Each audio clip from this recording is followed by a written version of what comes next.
thought for the most part tonight, we really made 3 mistakes in the ball game that hurt us badly. But other than that, we had 21 hard hits on our chart. We didn't strike out much, but I thought we made some outstanding defensive plays. They swung a lot of early action swings against Ross. Some of them were good swings, some of them weren't good swings, but a lot of them fell in the holes. And that's how baseball works sometimes. We didn't have the right guys standing in the right spots, and they did. We're hitting balls off pitchers' shins and knocking down a second baseman, and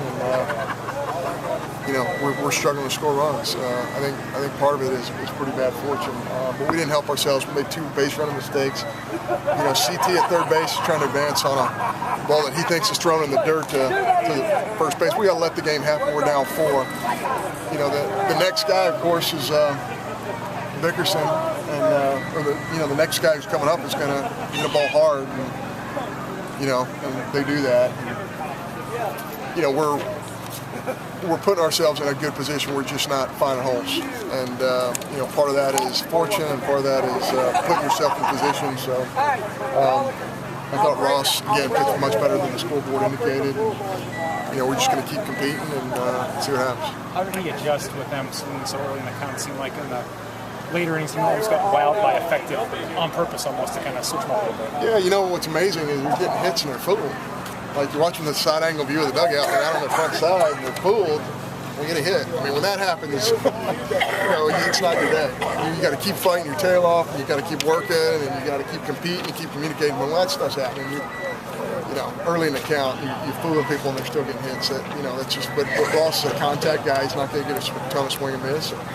It just didn't happen for him today. But I thought he was fine. I thought he got a tremendous. He only had 2 hitters in the whole ball game. It was 6 pitches against him. I mean, that is a recipe to win. Tonight it didn't work. He did save the bullpen tonight too. Yeah, absolutely. Yeah, I thought he was great. The last to that lefty, he hit the ball, to the right side. The last thing that happened there, I thought that was a pretty good pitch. He was up in the zone. The guy slams into right field. So, it's just one of those days for us. I feel like if you played that exact game with the exact amount of hard hits we had, we played that game 10 times, we might win a bunch of them, but it just, for whatever reason, didn't happen for us tonight. Maybe just kind of answer it, but 10 hits, 6 guys lead off the inning with a hit, and only 1 run. How does that kind of happen? We got 9 guys with 2 or more hard hits. 9 guys in your lineup with 2 or more hard hits. I think we had, 4 guys with 3 or more hard hits. I mean,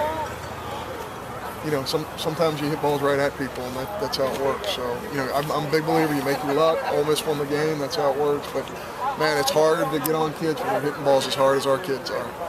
Ole Miss getting some of those hits on balls they were fooled on or good pitches. Is that just what happens when a team is confident offensively and on a winning streak? It just happens when you hit a ball and nobody's standing where they hit it. I mean, that's how this game works. Sometimes you hit balls and nobody's standing where the ball lands. So. That's just how it works. I'm really excited to get back out there and have our kids compete because I feel like we match up well, and I think we're going to play well against this team.